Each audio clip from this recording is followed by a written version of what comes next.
It's really crazy. For the amount of bad will that Disney Star Wars harbors for content creators, or just for their fan base in general, they have really been generous with the amount of content coming out of the Acolyte. I mean, even before the first episode made it to broadcast, or streaming in this case, they were already throwing the fans under the bus for being racists, bigots, homophobes, and all your ists and igots, whatever the hell you wanted to call people. But in actuality, it's like, we seen the trailer, and oh boy, did this look cheap. Oh boy, was the dialogue something else, and very little of the critique, outside of just the hilarious diversity boxes that were checked. And it's so funny. The only thing that you could say the culture war bros were talking about was just trying to play the fun game of spot the white guy, which, oopsie daisy, everybody came up with the same answer. Zero. Since the episodes, now that we have 4 of them in total, have been released, when it comes to the critique, when it comes to the backlash of this show, it's obviously been fast and furious. Of the people that are reviewing the actual episodes, Star Wars has been very generous with the amount of content on display. We're not talking about the actual show, like 22, 24 minutes, per episode, which is hilarious to think that at this point in time, $90 million of the $180 million is out there for the world to see. And do you think not even 2 hours worth of original content has been produced for $90 million? The entire budget of the Obi-Wan show, by the way, and at least those were just about hour-long episodes, and that was for 6 of those. You got less than 2 hours of the Acolyte for the same price. And who knows how bad it's ultimately going to get by the time that it's over. But when I say bad, it's not just because, there's black people in a galaxy long time ago and far, far away. That has nothing to do with it. Obviously, it's the cringe part involving the lesbian space witches. The cringe with aliens using modern day pronouns to identify themselves. But it's really just bad dialogue, contrived plot beat, wonky character motivations, god-awful choreography. We could continue to run down the list. So yeah, the Acolyte has been an abysmal failure. It really doesn't have anything to do with Amandla Stenberg. It's like she's not a very talented actor, but it has nothing to do with her immutable characteristics. And to be honest, nobody's attacking her for that, but she took it upon herself. Like I said, there's been a lot of firsts with this series. The first set of live-action minority female twins birthed by the thread, not the force, the thread. Simultaneously, the highest-rated, most viewed Star Wars show released in 2024. In the live action sense, and then also the lowest viewed, lowest rated Star Wars streaming show in totality. But add to this one that I don't think anybody's seen coming, because this is just wild, man. Acolyte star Amandla Stenberg releases a diss track, a song responding to fan backlash. Holy crap, man. Like, this is a new level of derangement, okay? It's not like this, classic narcissist, because that's what this is, okay? It's like everybody's just dunking on your terrible show, and she's not even, like, at the center of the ire. So how do I make this all about me?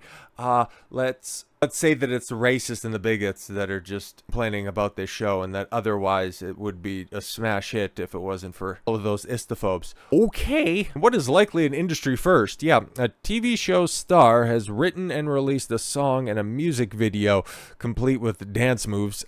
I guess that's what you could call the dance moves. In response to the racist backlash against the show. Provide receipts. Oh, right.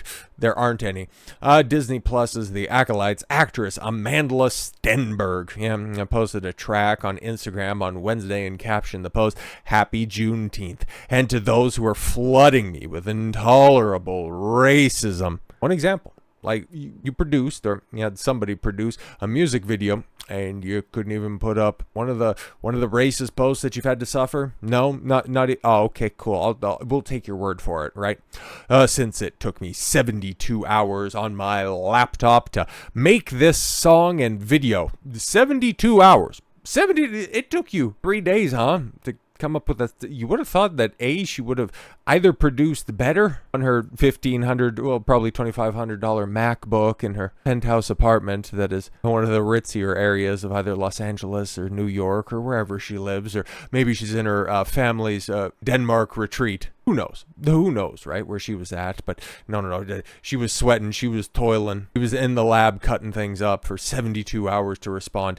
And I expect choreo. Is that the racism? Was somebody calling her like a chocolate, or is that? Oh, no, right. That's choreography. Right. Because the video has her hip thrusting at the camera. It's strange. Before we get to the song's lyrics, here's the context for those who haven't been following the Acolyte uproar. I don't think we need to read that, mostly because it's a bad show written by idiots, and it's playing out accordingly. Okay. There's been some earnest debate among fans over things like canon consistency issues, but last week the show's backlash reached an intense level with the third episode introduced a coven of characters. What kind of characters? Exclusively, what type of characters are we talking about? Reached an intense level after the third episode introduced, a coven of characters that had been described wrongly, says Headland. Oh, but we'll get into that at a later date as lesbian space witches. I mean, that's what they are. It's all female, literally into the point where those two children that got birthed by the thread are the only children on that planet. So yeah, okay. But because the backlash to that indescribably stupid episode was foretold by the people that got to see the first 4 episodes as being the worst single piece of Star Wars content that you are likely to ever see. Everybody was braced for impact, and then in the aftermath derided those critics for saying that it was the worst, not because they were incorrect, it's because they didn't adequately inform everybody how bad it really was. Amandla decided, guess what, guys? That's enough. I have got to go ahead. I have to say something. No, I don't have to say something. I have to sing something. Or whisper it. Stenberg's song lyrics directly address the white people crying quote. You might remember that one, right? Like, because that was from The Daily Show when she was sat down with Trevor Noah saying white people crying was actually the goal. But that was also a clip from 2018, back when Trevor Noah hosted The Daily Show, and it's like any eagle-eyed viewer of said clip would go, Trevor's not on The Daily Show anymore. And hell, just as many people continue to watch The Daily Show. It was in regards of promoting the hate you give, which nobody's seen it. Kind of like non-content creators when it comes to the Acolyte. So she's going to complain things got taken out of context. Keep that in mind for a second, because you can barely understand her. And in the video, she does in fact have subtitles, but we can just go ahead and we can fill in the gaps here. We can take a look at the lyrics and see what we can glean from this nonsense. Okay, I'm going viral on Twitter again. Open up the news to find some interesting things. 20 million views. Interviews from 2018 with Trevor the King.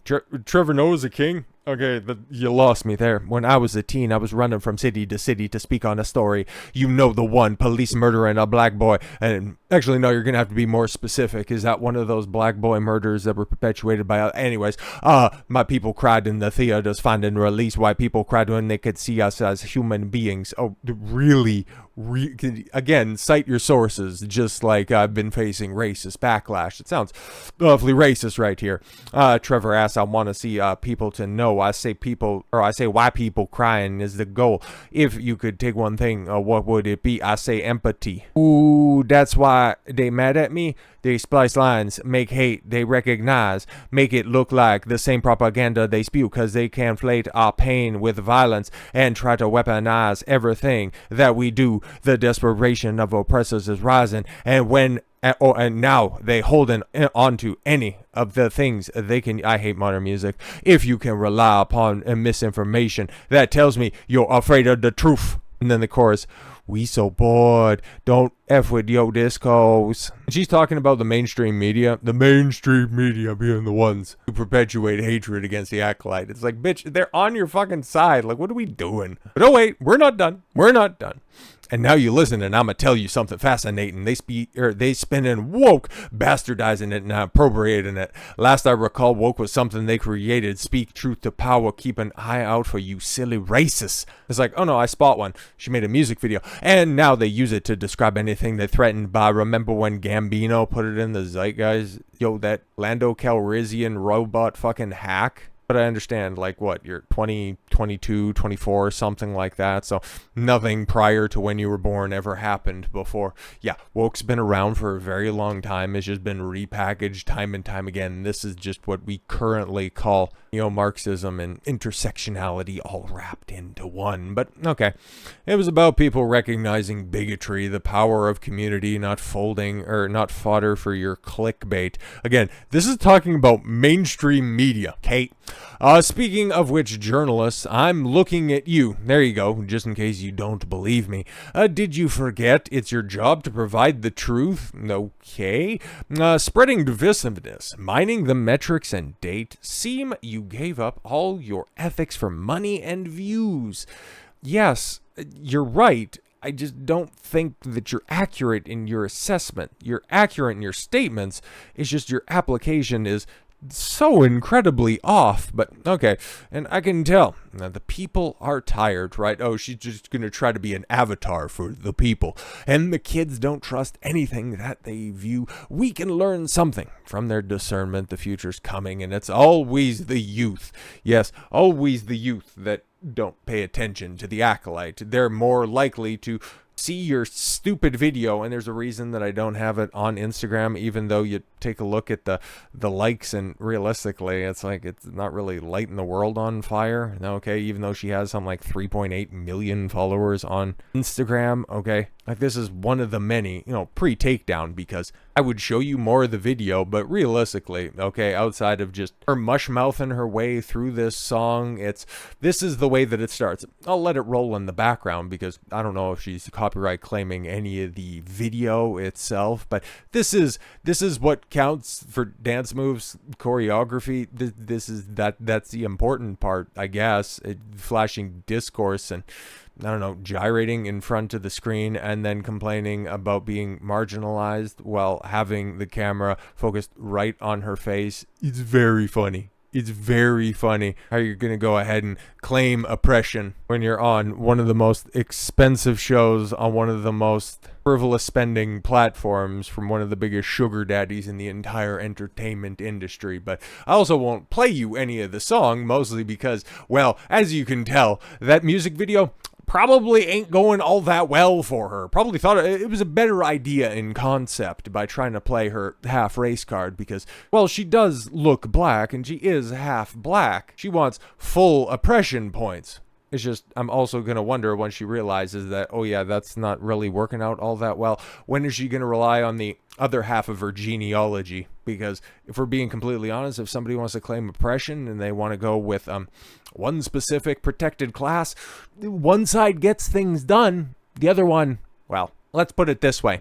One half of your lineage helped you out with the hush tones and the dance moves. The other side probably help you produce the music video. Amandla Stenberg, who plays May and Osha in Star Wars The Acolyte, has begun copyright claiming YouTubers who are reacting to her cringe victimhood video. Because it's 4 minutes long and it's almost a torture tactic to try to get through the entire thing. One of the final lines, my sis said, don't let it get to my spirit, but I'm sick and tired and suppressing my rage. 400 years of taking their crap to compartmentalize like my ancestors had to encaged. Which maybe she's already delving into that other side and talking about cages. If you don't confront the pain that you live with, it'll manifest as addiction, disease, and hate. Interesting. So if a half black woman doesn't rage out, you're going to become an addict. weird things. Maybe you should have given yourself 73 hours to workshop these ideas. YouTuber Stuttering Craig, hey, shout out Side Scrollers, reported Stenberg's, issued a copyright claim on his video and wrote on X, holy crap, she was literally claiming copyright on the people reacting to her song. You have to be kidding me. No, she's oppressed. The only way that you can go ahead and cure that oppression is by having her claim ownership over your reactions. In the follow-up video, Stuttering Craig did note that he appealed the claim. He wrote, already appealed. Well, yeah, of course. Numerous other people, wrote about Stenberg issuing the copyright claim. Smash JT, Drunken Canuck, Endymion, a whole bunch of people claiming that, I got copyright struck for reacting to this crap, which is hilarious. I guess we can just add another line to the bottom of that. If we don't properly deal with our pain, okay, it'll manifest as addiction, disease, hatred, and then also turn us into the oppressors that we write songs about. I cannot wait because nobody has seen episode 5 quite yet, but we can already kind of tell what we're going to be in for. A whole lot of nonsense and a whole bunch of victimhood narratives. I can't wait. So with all that said, thank you all very much for the gift of your time. I've been Don Consuelo. I want you to follow your gut and get after it and have black power or something like that. Take care, everyone.